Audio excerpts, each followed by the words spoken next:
So let me ask you, why were you so upset with him? Because they continually lied. Listen, how many times did he get in a helicopter and say, we flew over and there's no oil? And I said, well, come down here and let me dip your head in that no oil and tell me what that is.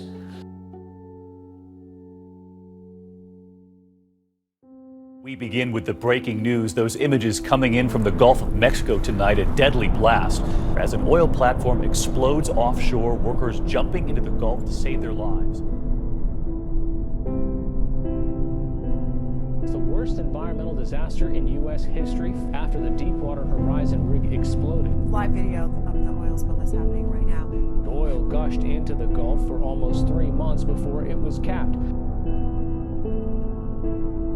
And the oil is this thick, I mean, it's like a thick chocolate syrup that you just scoop, and the smell, I mean, it's crude, heavy crude oil, and it coats the marshes, it coats the reeds out there. This had the impact to displace generational activities. We're not stupid. You're putting oil on the bottom of our fishing rod. You're not only messing me up now, you're messing me up for the rest of my life.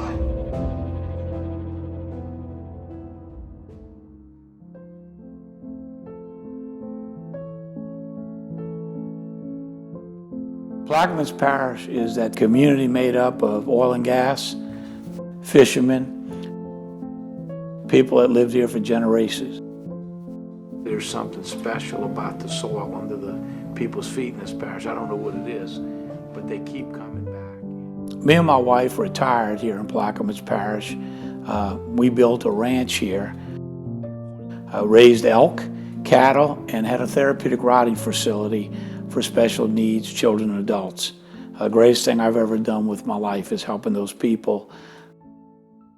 I met Billy Nungesser when we were both running for office in the mid-90s. My impression of Billy was he didn't like to take an answer that he didn't want to hear very well. What's up, Rock? Good, man. Good to see you. Did you get one of those for your daddy? No, I didn't. You need to do that. I'm Billy Nungesser, and I was the parish president of Plaquemines Parish during the oil spill. This was the greatest environmental disaster that this country had ever seen.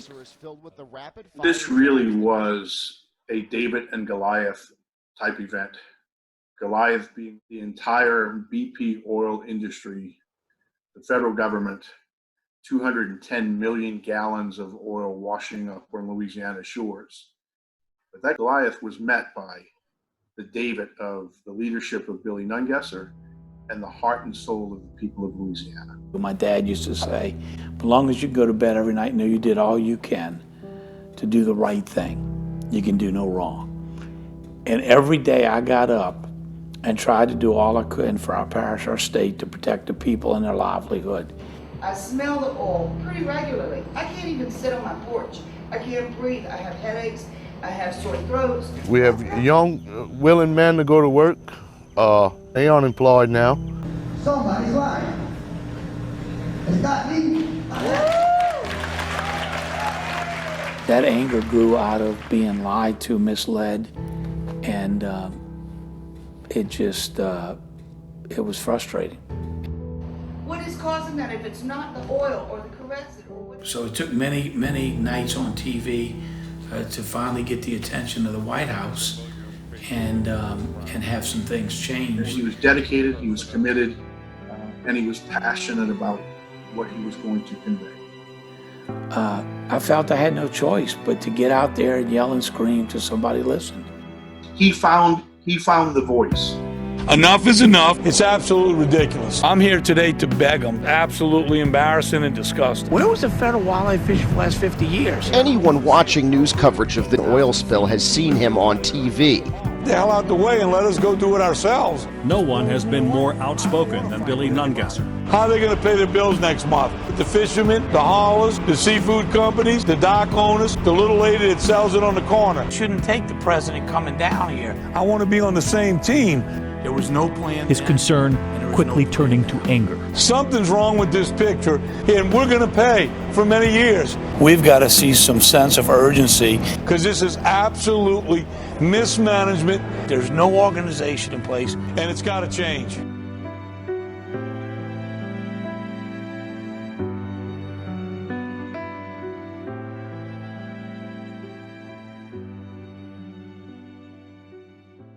We now begin with the way Louisiana is trying to stop the advance of oil into their marshes. Barrier Island sand berms. Sand berm. Sand berms. Sand berm, giant 6-foot-high walls of sand. A sand berm is a structure that is basically a beach in the middle of a lake. The berm idea was pushed by Plaquemines Parish President Billy Nungesser as a major defense mechanism for the coastline to protect it from oil.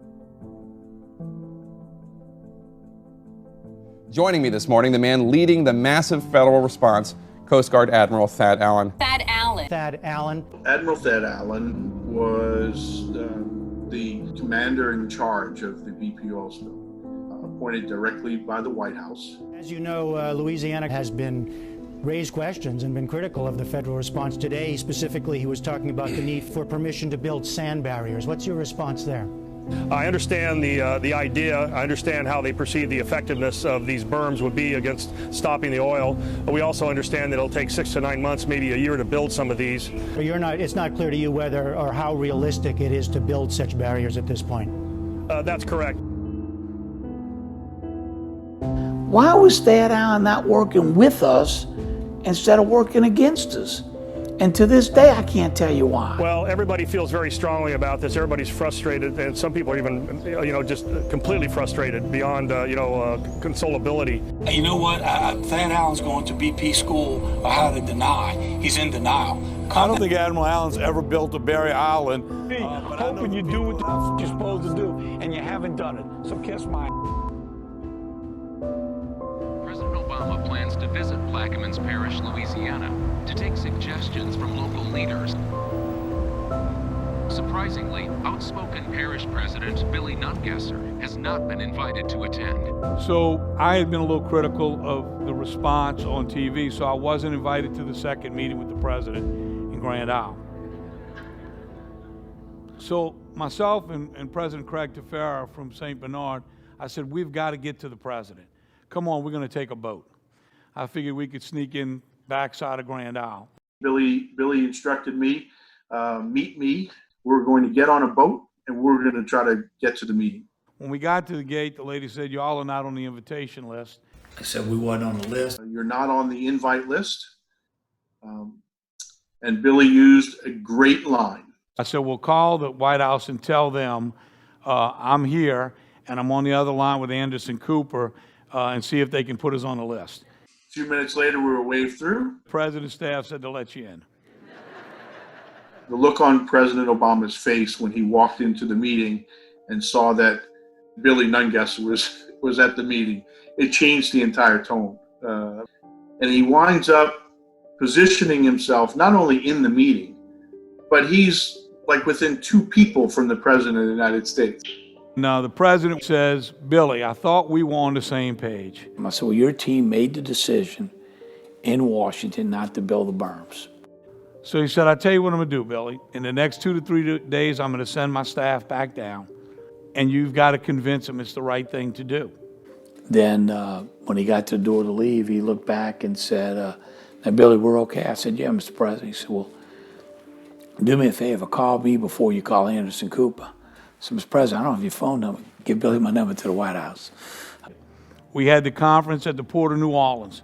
And at that meeting, I called him out, said the president wants a yes or a no. Get a remarkable presentation of the berms. And at the end, I asked the other 4 panelists that now were sitting in the front row, I said, if it was your backyard and the oil was coming into your community, would you do everything fit? Would you build the berms? And I said it 3 times and they didn't answer. I said, all right, let's make this easy. If you're against the berms, raise your hand. Nobody raised their hand. I said, you got to go back to the president and said, everybody's in favor of it. 23 hours and 43 minutes later. 23 hours and 45 minutes after that someone came up and whispered to the governor that the president just called. The president called and approved building the berms and approved the berms.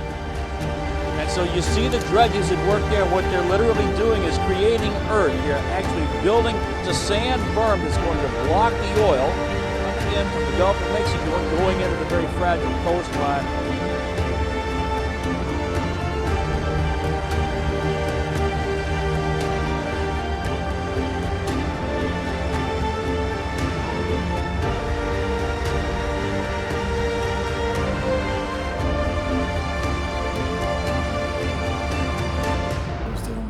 As parish president to protect the people that elected me here to do a job.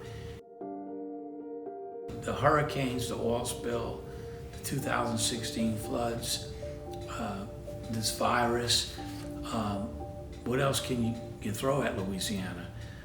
If anybody can recover from anything, this state can.